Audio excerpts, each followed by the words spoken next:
Hey guys, Carl Allen just published my brand new book, The Creative Dealmaker. I've just done a book signing with my upper echelon mastermind members, and I'm really, really proud of this book. And it's a fable, it's a story. And I'll tell you why I decided to write a story rather than a technical book is, in a technical book, all you can talk about are the process steps of buying a business and transferring ownership.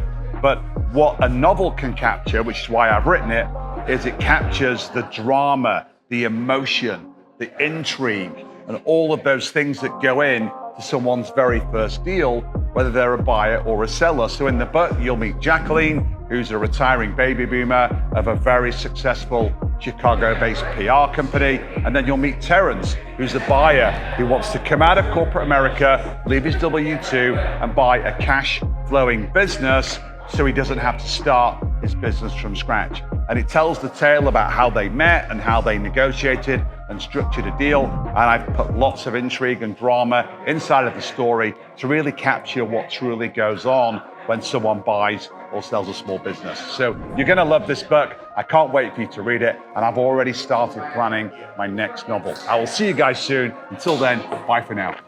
Alrighty, I think we're done.